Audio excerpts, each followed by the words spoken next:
Bom, meu nome é Vitor e eu sou lá de Kansas City, nos Estados Unidos. Nos últimos 2 anos, eu faço parte do time de liderança da Casa de Oração Internacional lá no IHOP, em Kansas City. E é um lugar espetacular, único, onde tem oração e adoração acontecendo 24 horas por dia, 7 dias por semana, 365 dias no ano, pelos últimos 24 anos. Minha pergunta é, o que você estava fazendo no dia 19 de setembro de 1999? Quem ainda não tinha nascido? Ok. Nesse dia, uma reunião de oração começou, e pela graça de Deus a gente tem sustentado ela pelas décadas. Nosso compromisso é levar essa reunião de oração e adoração até o retorno de Jesus funcionando. E para isso, eu sou o diretor do Ministério de Fala Portuguesa. Eu não sei se você sabe, mas existem 300 milhões de pessoas no planeta Terra que falam português em diferentes países, 9 países, aqui, na África, na Europa, na Ásia. E, com certeza, você conhece um brasileiro que mora no exterior, não é? Então, existe uma grande demanda de alcançar a igreja de fala portuguesa com os desafios de se preparar para as dinâmicas do fim dos tempos e o retorno de Jesus, e também equipar a noiva de Cristo para que ela possa orar mais, melhor e de uma maneira mais dinâmica e profunda. E esse é o nosso chamado, nosso coração. Antes de ir para Kansas City, eu era um pastor na cidade de Vitória, no Espírito Santo. Lá eu plantei uma igreja chamada Base, 15 anos atrás. E a Base é uma igreja local, uma sala de oração, uma publicadora de livros, uma escola ministerial, uma plataforma online, tantas coisas legais. E no momento mais, momento mais espetacular das nossas vidas, todas as coisas indo muito bem, funcionando aqui, eu recebo um convite para poder liderar, o Ministério de Fala Portuguesa lá em Kansas City. E quem vê o Instagram não vê o corre que é, não é? Ser um missionário em dólar, nos Estados Unidos. Eu não fui atrás do sonho americano, pelo contrário. Nós levantamos o nosso sustento para servir as nações de fala portuguesa a partir dos Estados Unidos. E com todas as coisas tão legais funcionando aqui, especialmente a nossa família, nossos pais, avós, bisavós das crianças, todo mundo ali em Vitória, muitos são membros até mesmo da nossa igreja, e sair desse conforto e dessa estabilidade foi um grande desafio para nós, mas a palavra que nós recebemos é que a partir dali nós poderíamos ser mais úteis para servir e amar o corpo de Cristo no Brasil e nas nações de fala portuguesa. Então, por isso a gente disse sim, e nesses últimos 2 anos nós estamos trabalhando para construir o departamento de fala portuguesa. Nesse ano que passou, nós lançamos a primeira turma da nossa universidade 100% em português. Muito legal, É um sonho antigo da Casa de Oração Internacional de fato se tornar internacional. E agora a gente tem brasileiros e mais brasileiros andando pelos corredores da universidade, fazendo bagunça na sala de oração, porque brasileiro, quando chega, apavora tudo. E no intensivo que nós fazemos, que é uma conferência de 5 dias, em abril a gente colocou 200 brasileiros dentro da sala de oração. Agora imagina, 200 brasileiros com saudade de casa, 2 dias sem comer feijão com arroz. Eles ficaram completamente fora de si, uma loucura na sala de oração, naquele lugar que eles assistiam pelo YouTube, e agora eles estavam ali, então estava uma loucura, e a gente colocou líderes de adoração brasileiros na plataforma para liderar junto com os times americanos, e foi um mover de Deus incrível, mas os líderes passavam assim para mim, tipo, meu Deus, o que está acontecendo? O que você está fazendo? Porque a intensidade do brasileiro, o fogo e o coração que a gente tem por adorar Jesus é realmente impressionante. E eu não tive nenhum e-mail de reclamação da liderança. Pelo contrário, alguém falou assim, nossa, nós precisamos fazer isso todo mês. Eu falei, você quer me matar, não é?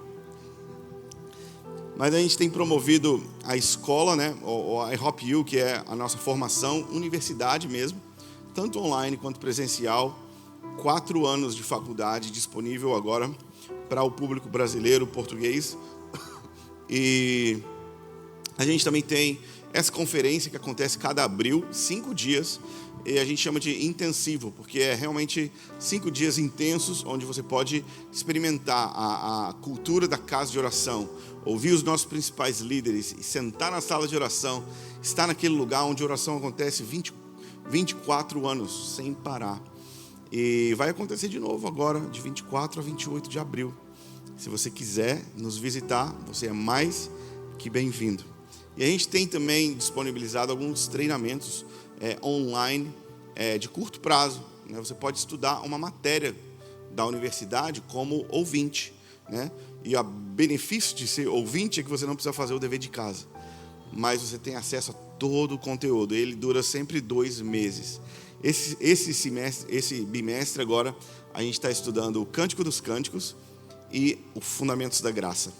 E a gente também tem um treinamento curtinho chamado True Worship, que é adoração verdadeira. São 3 quintas-feiras e eu queria recomendar qualquer pessoa envolvida com o ministério de oração, adoração, queira saber mais. E esse é o nosso esforço para equipar o corpo de Cristo, que fala português, com os recursos da casa de oração. E como eu falei, eu sou um missionário intercessor.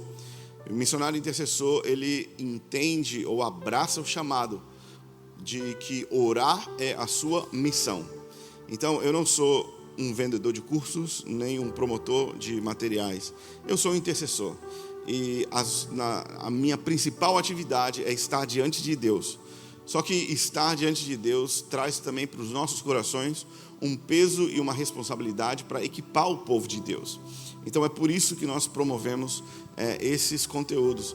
E para você ter tranquilidade, saber que eu estou falando do fundo do meu coração, sabe, nós não temos benefício nenhum financeiro disso. Eu faço essas viagens missionárias para o Brasil e se tiver 1.000 ou 10 pessoas, não faz a menor diferença para mim financeiramente. É sempre por causa de Jesus, para o avanço do Evangelho do Reino, para que mais pessoas possam ter acesso à mensagem do glorioso retorno de Jesus. É esse o nosso coração. A gente não vem fazer negócios de maneira nenhuma. Para mim é um privilégio poder estar no Mevan, todos os pastores que estão me recebendo. Estou muito grato e feliz de poder estar aqui e compartilhar com essa igreja tão espetacular e especial para o meu coração. Eu queria que você abrisse comigo no Evangelho de Mateus, capítulo 19. E hoje eu queria te ajudar a olhar para o glorioso dia do retorno de Jesus com esperança e expectativa.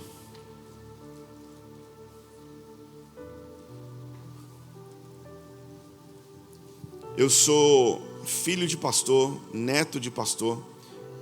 Meu avô era um plantador de igreja, em Vitória, no Espírito Santo. E eu nunca desviei, sempre fui uma criança crente normal.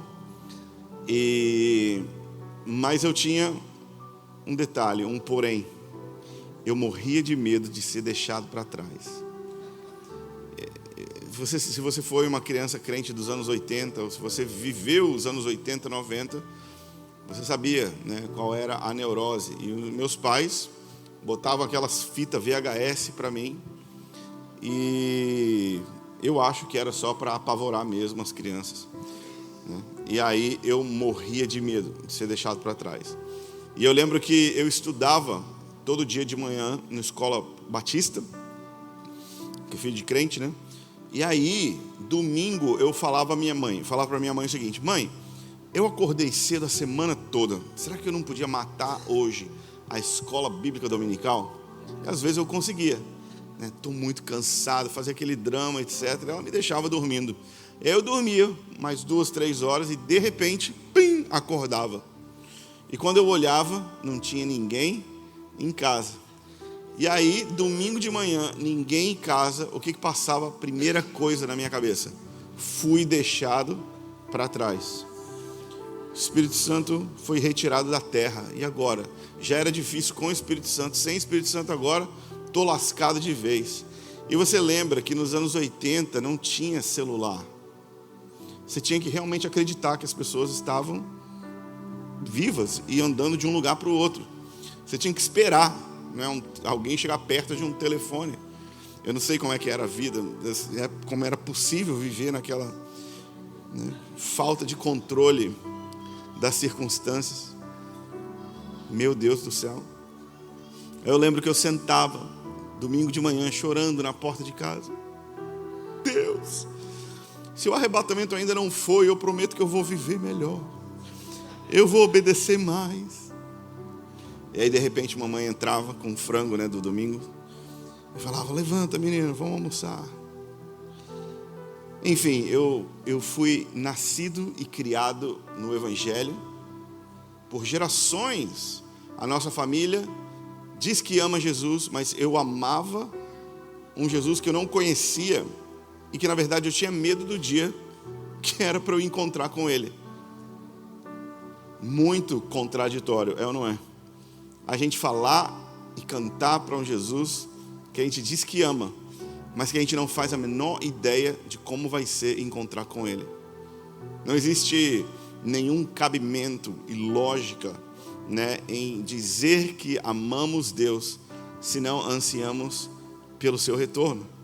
E muitas vezes o motivo da gente não ansiar pelo retorno de Jesus é porque a gente já tem medo desse glorioso dia. E a gente pensa nele só nos eventos negativos e na parte difícil que vai ser enfrentar os dias que antecedem a vinda de Jesus. Mas hoje eu acredito que pela graça de Deus a gente pode olhar para os textos bíblicos e o Senhor pode restaurar no nosso coração paixão e desejo pelo seu retorno, e que a gente possa sair inspirado a amar Jesus, mas também desejar estar com Ele.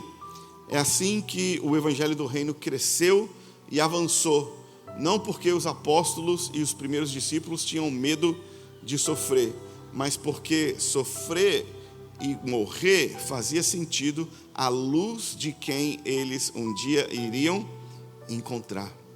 O apóstolo Paulo, que foi dado como morto, sofreu naufrágios, chicotadas, e foi lançado para fora da cidade, e preso, açoitado e algemado. Ele disse que fazia tudo isso por causa do prêmio da soberana vocação de um dia poder conhecer Jesus e o poder da sua ressurreição. Ou seja, experimentar os benefícios da gloriosa segunda vinda. O Senhor Jesus disse, ei queridos, hoje vocês estão tristes, mas essa tristeza um dia vai passar, porque um dia estaremos juntos de novo. Então é a esperança do reencontro que motivava os apóstolos a viver os dias da ausência. Imagina você conhecer Jesus profundamente por 3 anos e meio. Quando você acorda, tem Deus fazendo café. Meu Deus, imagina que glorioso não foi esse retiro de jovens que Jesus promoveu, Porque ele pegou 12 adolescentes e falou, ei, me segue, e nós vamos viver 3 verões inacreditáveis. E eles viajavam, caminhavam, pregavam, partiam o pão, choravam juntos, viram coisas incríveis acontecer, e de repente Jesus ajoelha nos pés deles e fala, ei, eu vou partir, é melhor que eu vá. E aí então, aquela profunda e tremenda amizade de 3 anos e meio se torna num buraco e num vazio terrível, onde o seu melhor amigo, que no caso é o próprio Deus em carne, já não está mais entre vós. E imagina, eles vivem coisas muito dinâmicas e muito espetaculares, como por exemplo, o derramar do Espírito em Atos 2. Sabe, eles estão numa reunião de oração, 120 pessoas, e de repente o Espírito Santo cai sobre eles como um vento impetuoso, em línguas de fogo.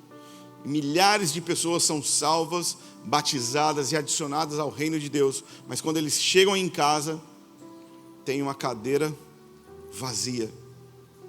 Jesus ainda não está aqui.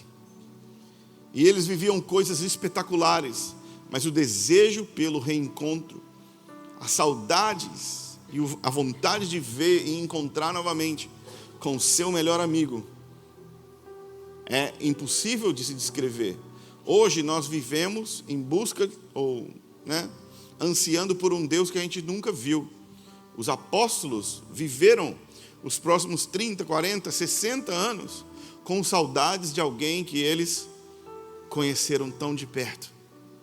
E eu acredito que esse desejo pelo seu retorno, o sentimento de saudades, é o clamor maranata que Deus deseja restaurar no coração da sua igreja antes do retorno de Jesus.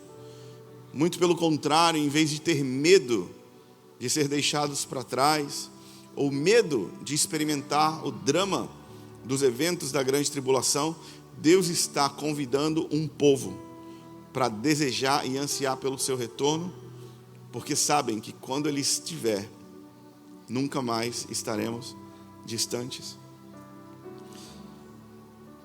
Jesus motivou os seus discípulos em diversas vezes nos evangelhos, encorajando eles por meio de esperança futura ou esperança escatológica.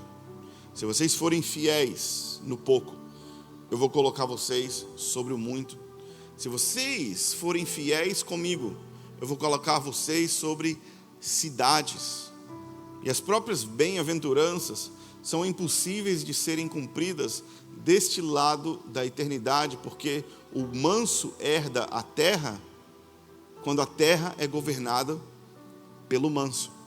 Jesus, manso e humilde de coração.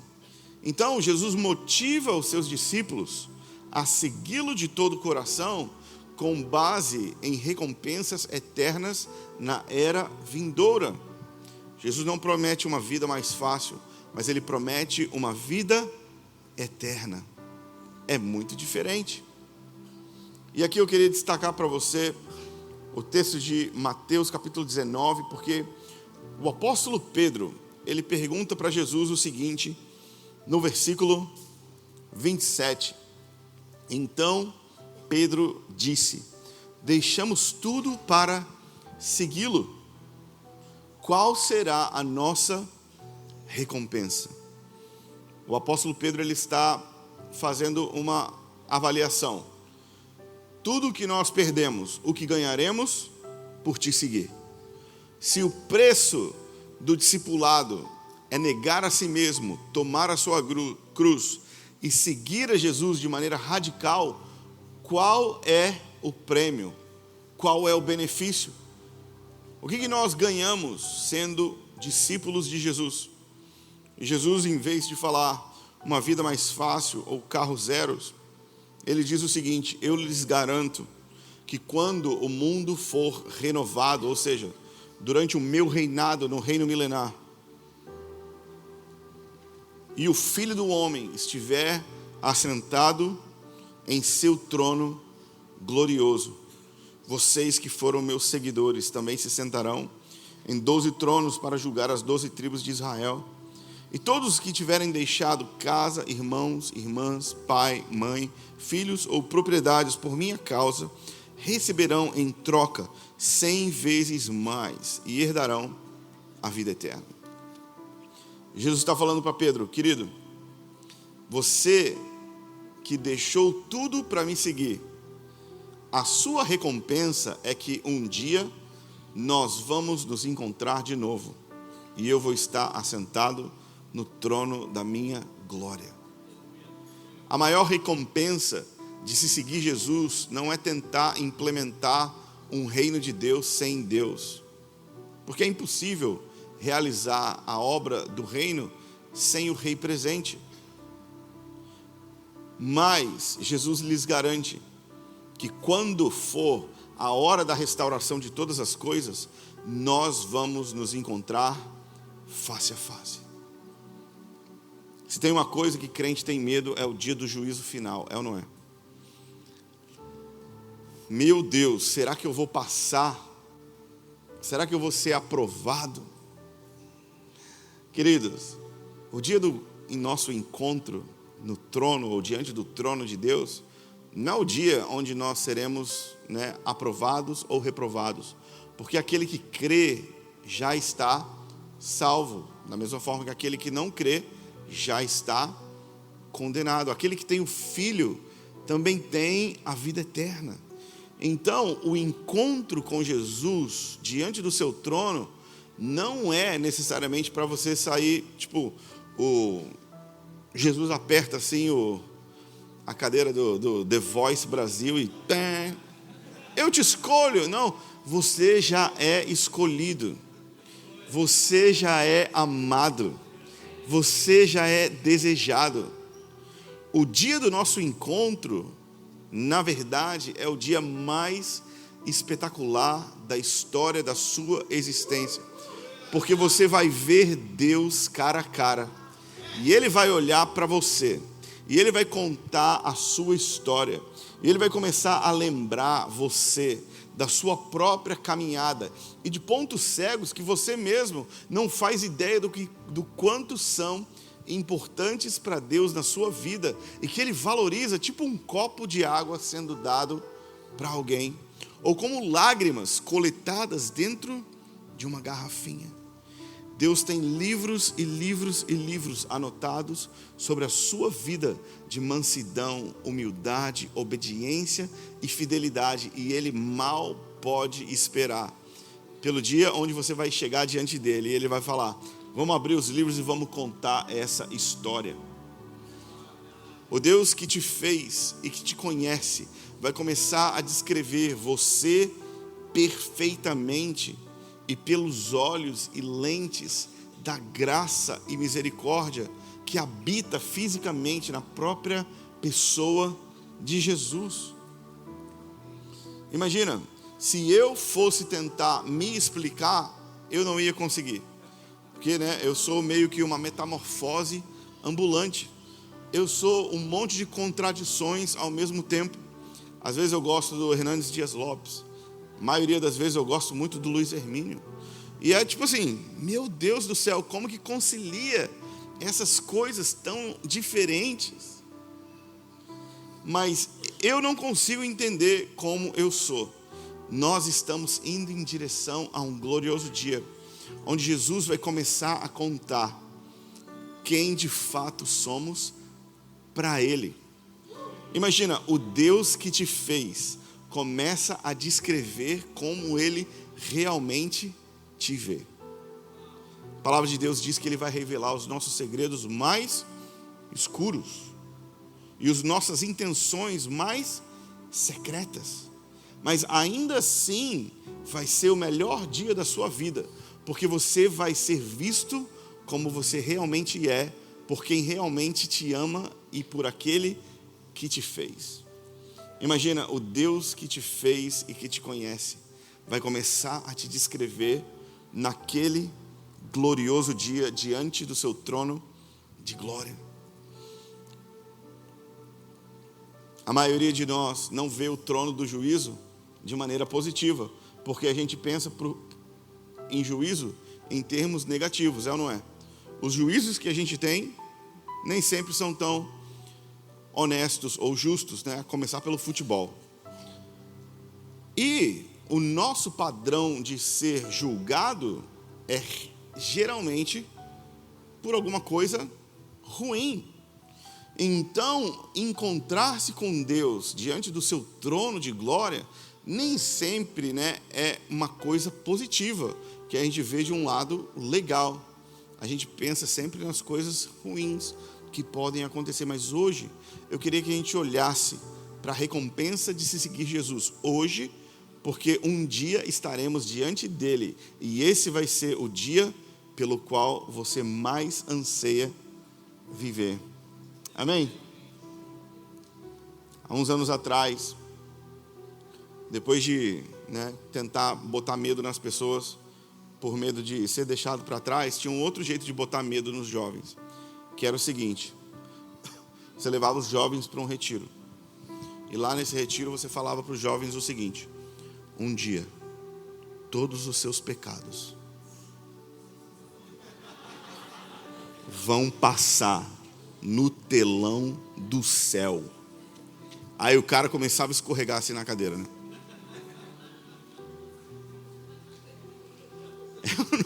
Você já ouviu isso? Provavelmente alguma mensagem do Paul Washer, bem agressiva também, assim. Meu Deus do céu, super opressora. E aí, cara, a gente botava medo nas pessoas porque a gente achava que pelo medo a gente controla melhor os outros, né? Na verdade, Jesus disse que o verdadeiro amor lança fora todo o medo. Então, em vez de controlar pelo medo, por que não instruir pelo amor? Pastorear pessoas a amar o glorioso dia do retorno de Jesus é a forma mais bela de manter pessoas engajadas com Deus, em vez de tentar controlá-las pelo medo.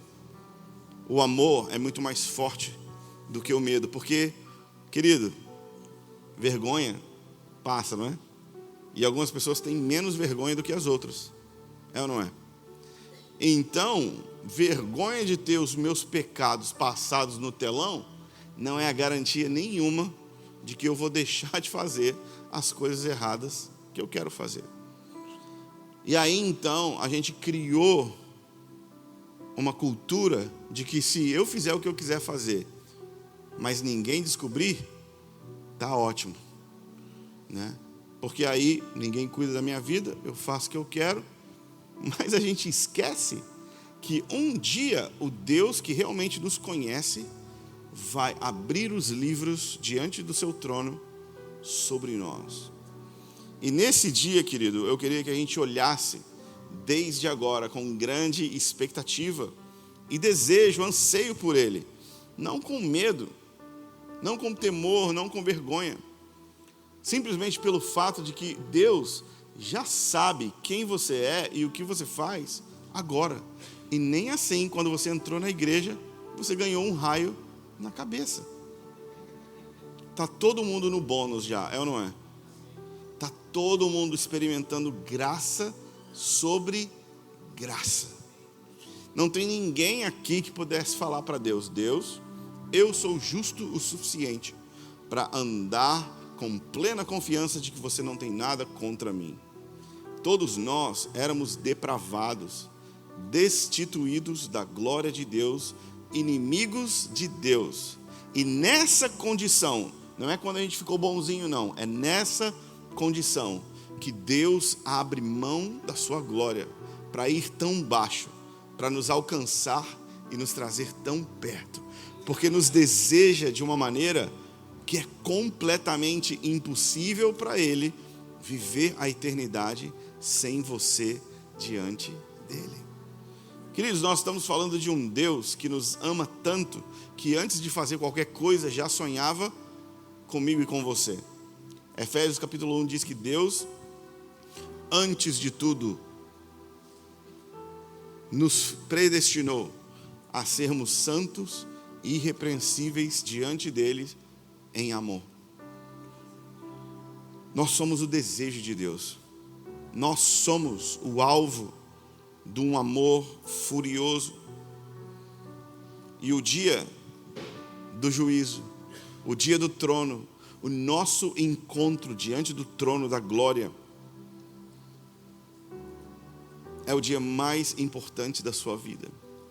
É o dia mais espetacular da sua vida. O dia pelo qual você anseia viver. Mas às vezes você nem faz ideia do quão espetacular será esse dia. As pessoas dizem, né, que escatologia não tem aplicação prática.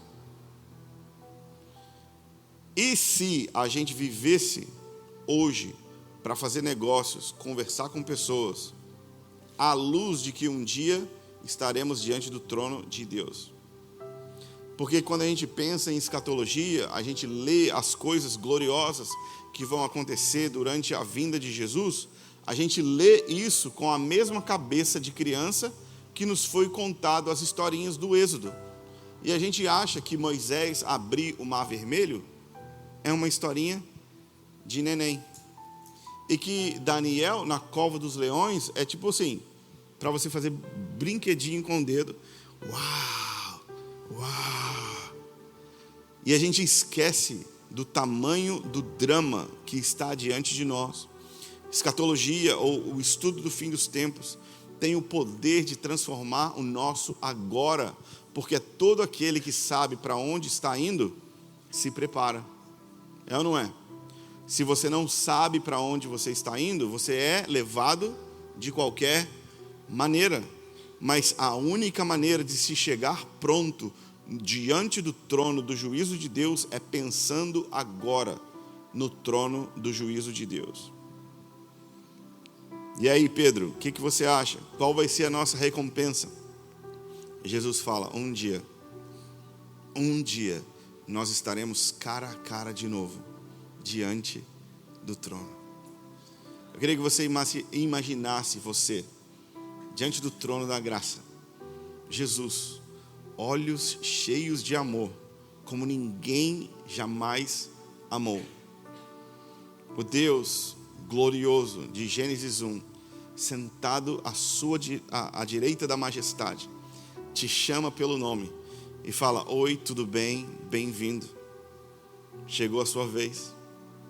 Eu mal podia esperar por esse glorioso dia. Eu acho que é nessa hora que a gente cai no chão, né? Aí os anjos vão lá, botam um paninho assim. E o anjo fala assim, falei que ia demorar só 1 minuto. Todo mundo desmaia. Daniel desmaiou. Ezequiel passou mal. Todo mundo vai desmaiar. Os 24 anciãos não conseguem parar sentado. E aí você levanta. E aí Deus começa a olhar para você e te descrever com tamanha e perfeita sabedoria e exatidão. E tudo que Ele fala sobre você, mesmo as coisas ruins, é tão certo, é tão bom, é tão puro, é falado com as melhores palavras possíveis, cheio de graça e misericórdia. Você começa a chorar de gratidão, porque finalmente você não precisa mais esconder quem você é de verdade.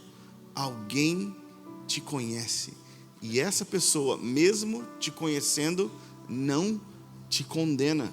E pelo contrário, Ele preparou para você um lugar para sentar, uma família para pertencer e um reino para liderar para sempre.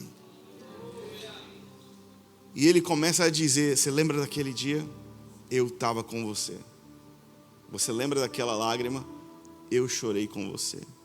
E você lembra desse e desse pecado? Eu conheço a sua intenção e a sua motivação.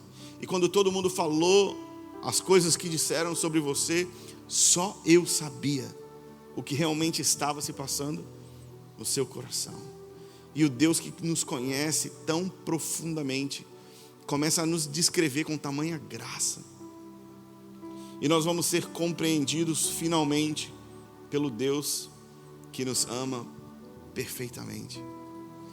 Queridos, esse vai ser o dia da nossa libertação. Nunca mais máscaras sociais.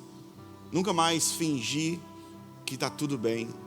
E nunca mais tentar ser forte em situações onde na verdade nós precisamos de ombro para chorar. Nós vamos encontrar com o Deus mais gracioso e mais misericordioso.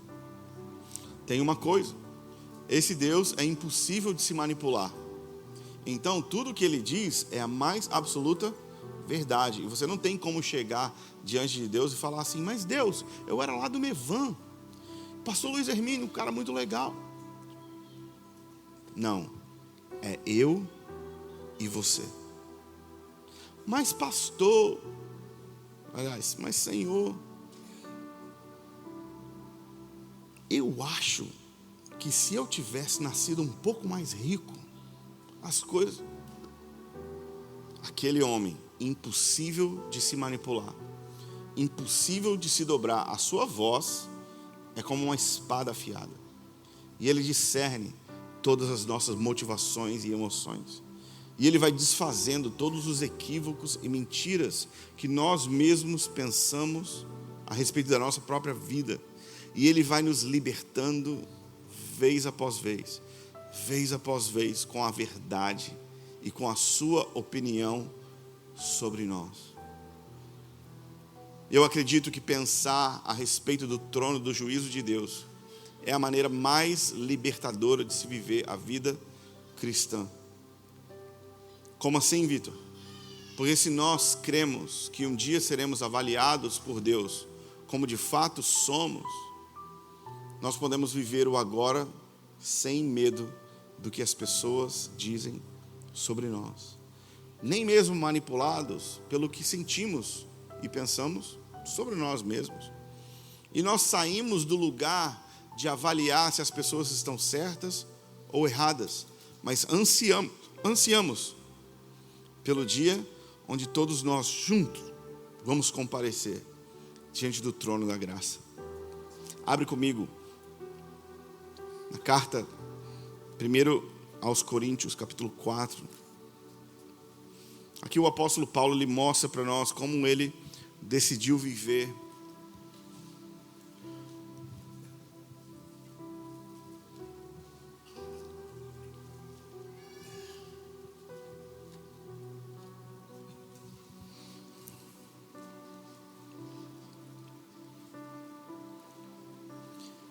Primeiro Coríntios 4, versículo 3. Quanto a mim, pouco importa como sou avaliado por vocês ou por qualquer outra autoridade humana. Na verdade, nem minha própria avaliação é importante. A minha consciência está limpa, mas isso não prova que estou certo. O Senhor é quem me avaliará e decidirá. Portanto, não julguem ninguém antes do tempo. Que tempo? Antes que o Senhor volte. Pois Ele trará à luz os nossos segredos mais obscuros e revelará as nossas intenções mais íntimas. Então Deus dará a cada um a devida aprovação. O apóstolo Paulo está dizendo o seguinte: eu decido viver à luz do glorioso dia do retorno de Jesus, e da minha avaliação final será as palavras que saem da boca de Deus diante do seu trono. Eu vou viver à luz desse dia. Eu vou viver como se esse dia fosse hoje. E eu vivo assim, não me importando com a opinião das pessoas. Às vezes a gente fala que não se importa com a opinião das pessoas, mas às vezes é mais por raiva do que por humildade, é ou não é? Eu tenho para mim que crente não deveria vestir aquela camisa assim, ranço. Porque crente não tem ranço de ninguém. Crente tem o quê? Misericórdia, compaixão, mansidão, humildade, domínio próprio. Ranço não é um fruto do Espírito. Então, quanto a mim, pouco importa como eu sou avaliado por vocês. Será que a gente poderia falar isso de maneira humilde? Porque falar de maneira orgulhosa, a gente fala sempre, não é? Tô nem aí pelo que você fala. Sua opinião, você paga minhas contas? Não é? Às vezes a gente é desaforado, não é? Mas não é porque a gente vive à luz do dia do retorno de Jesus. É porque a gente é orgulhoso mesmo. E porque a gente acha que a nossa opinião é boa demais. Aí a opinião dos outros, quando não bate com a nossa, não presta. Aí a gente fala: o que vem de baixo não me atinge. Mas imagina poder viver pouco se importando com a opinião de outras pessoas por causa do retorno de Jesus e do juízo que serei avaliado pelo próprio Deus. Esse é o nosso chamado. Essa é a nossa glória. Eu acredito que isso é maturidade. Sabe por quê? Nós podemos confiadamente dizer que não devemos nos preocupar com a opinião de ninguém, porque toda a opinião de alguém sobre mim é parcial e limitada. Porque ninguém consegue avaliar motivações, intenções e analisar o contexto completo do porquê as pessoas fazem o que fazem. Então, a melhor coisa é economizar coisa para Deus ter que reclamar de você diante do trono, calando a boca. E aí você salva tempo na fila do trono. Mas imagina, quando você emite uma opinião, a sua opinião sempre é parcial, porque você não sabe todos os fatos. É impossível saber todos os fatos. E a sua opinião sempre é incompleta, porque você não consegue avaliar o que só Deus pode ver, que são intenções e motivações. E aí então o apóstolo Paulo, sabendo que ninguém consegue me avaliar como Deus, eu prefiro viver independente ou desconectado da opinião das pessoas sobre mim, tanto para bem quanto para mal. Porque quando alguém me acusa de alguma coisa, ela não sabe de um monte de outras verdades. E quando alguém me elogia, ela não sabe da verdade mesmo, né? Então, queridos, nós não devemos viver pelo aplauso nem pela crítica dos homens. Porque quando você vive pelo aplauso dos homens, a crítica te destrói. E quando você vive pela crítica dos homens, o aplauso te corrompe. Jesus diz: nós devemos viver no secreto, onde o Deus que nos vê secretamente nos recompensará. E à luz de que um dia seremos plenamente julgados e avaliados no dia do retorno de Jesus diante do seu glorioso trono. Isso traria tanta libertação para nós, não é?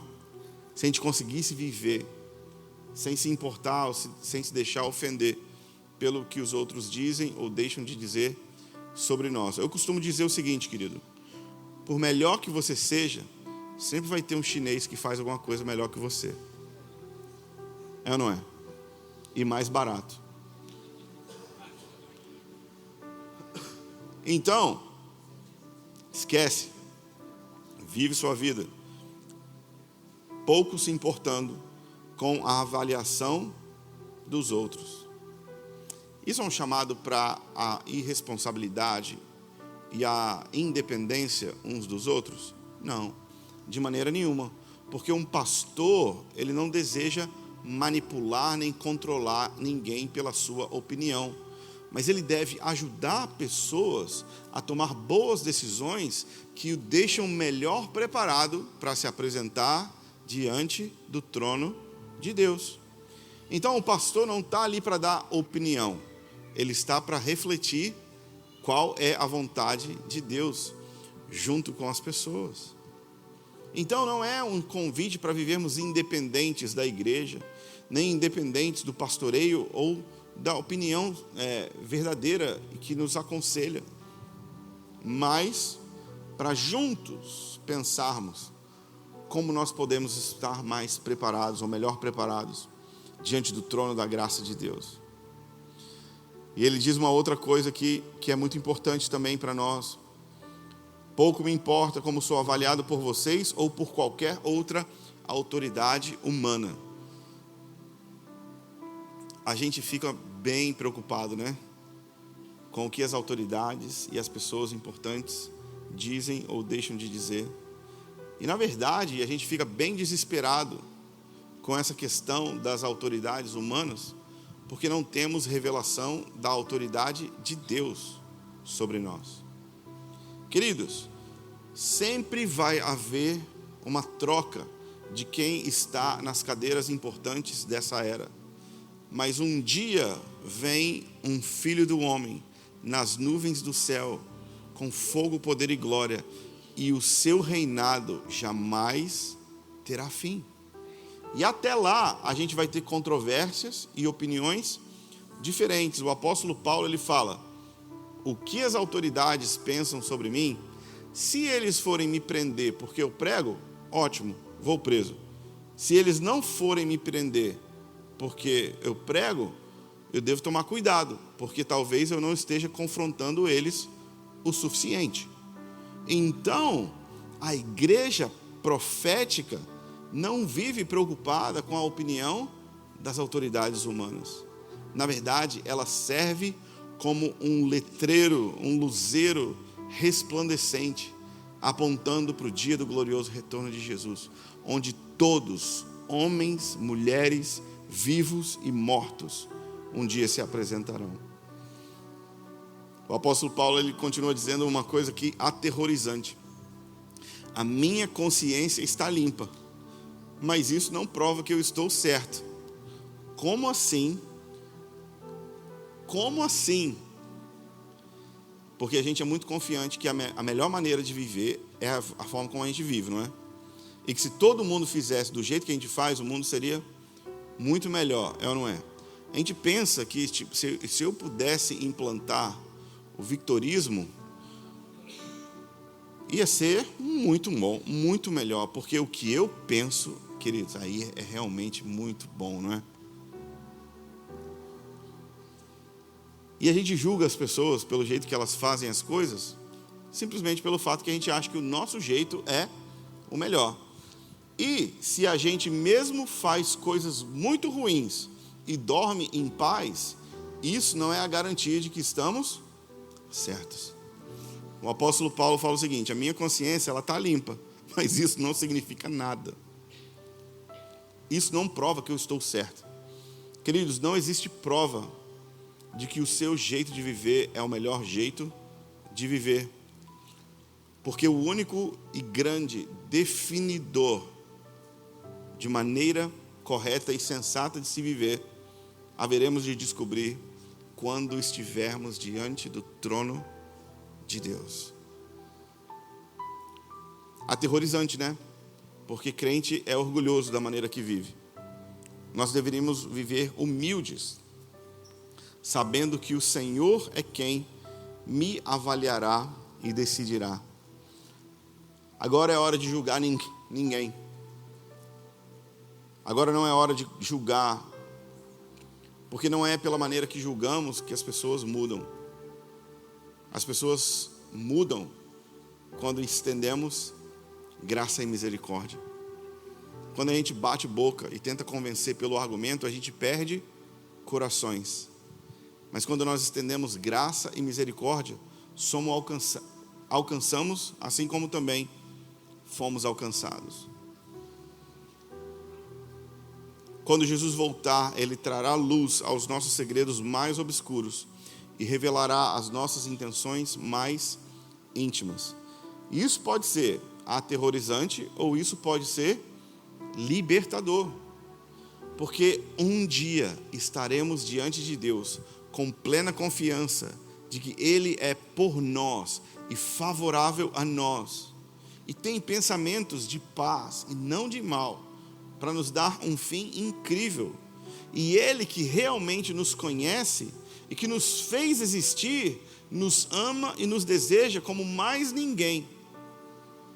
E mesmo conhecendo os nossos segredos mais ocultos e as nossas intenções mais obscuras, ainda assim, Ele nos chama de amigos, prepara para nós uma mesa e nos convida para sentar.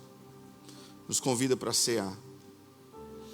Então Deus dará a cada um a sua devida aprovação. Nós não nos apresentamos diante do trono da graça de Deus para ver se somos ou não salvos, mas para descobrir aquilo que realmente é ouro, prata e pedras preciosas nas nossas vidas.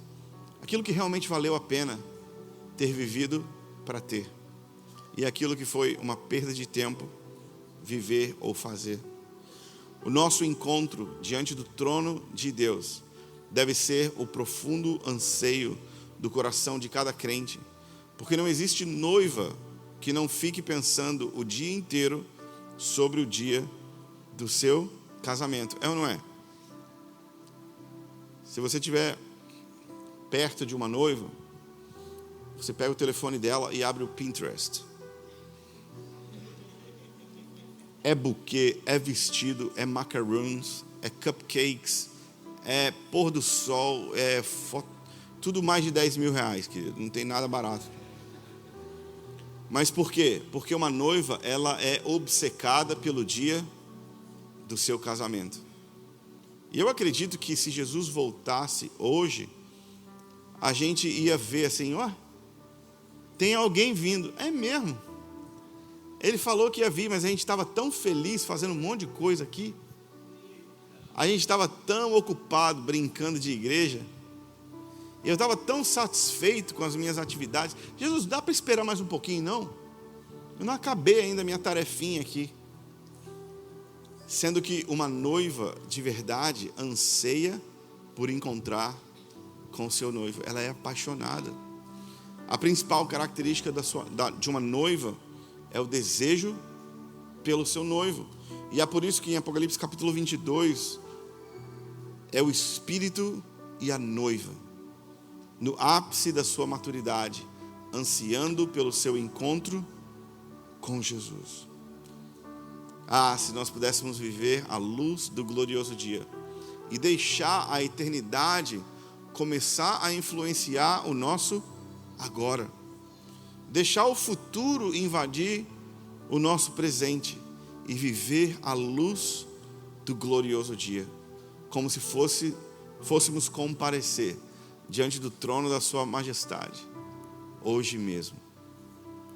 Não com medo de ser deixado para trás, nem com medo de ser negado, nem condenado, mas confiantes de que seremos plenamente amados por quem mais nos ama. Amém? Fica de pé no seu lugar.